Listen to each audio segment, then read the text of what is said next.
radinieku aprūpēts, tantes un onkuļi par viņiem rūpējās, kā nu katrs varēja. Un tā radās akcija Dalies mīlestībā.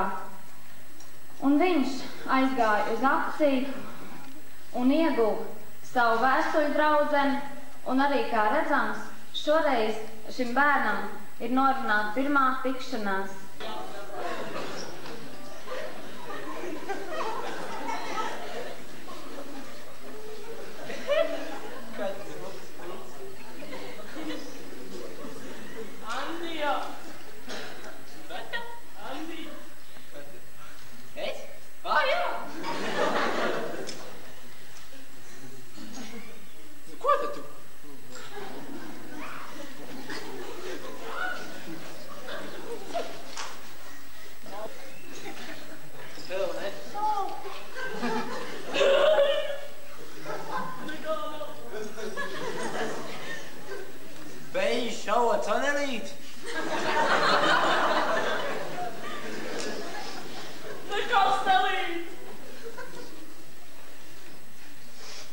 Tev fēni mājā.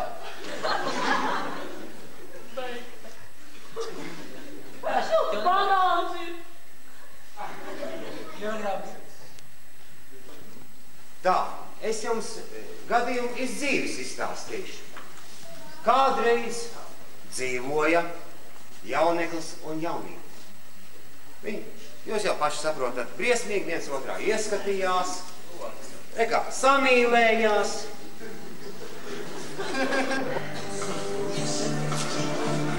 Un kā jau katrā normālā ģimenē, viņām tā erotiskā puse arī nav sveša. Jo tagad akcelerāti visi agri zina to. Kā tas notiekas? Jūs gribat redzēt to erotiku, jā?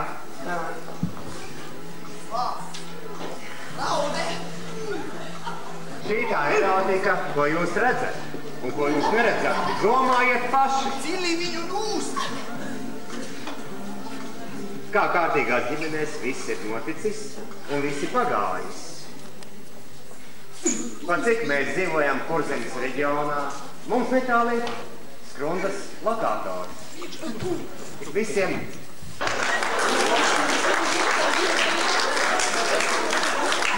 Un tā laimīgā ģimene auklēja savu bērniņu.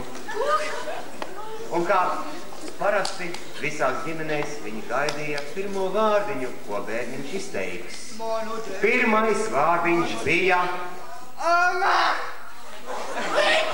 Pagāja nedēļa, un ar Omīti kaut kas briesmīgs notikās.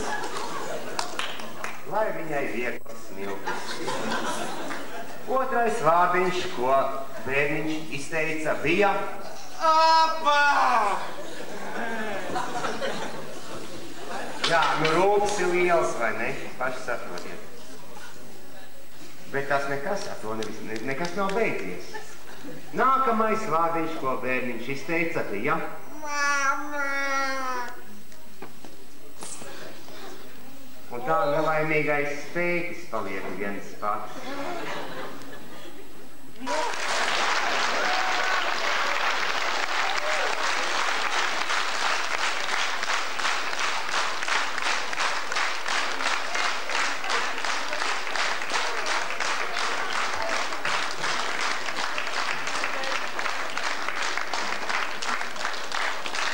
Es nezinu, kad kaimiņi mirst, jūs parasti aplaudējiet.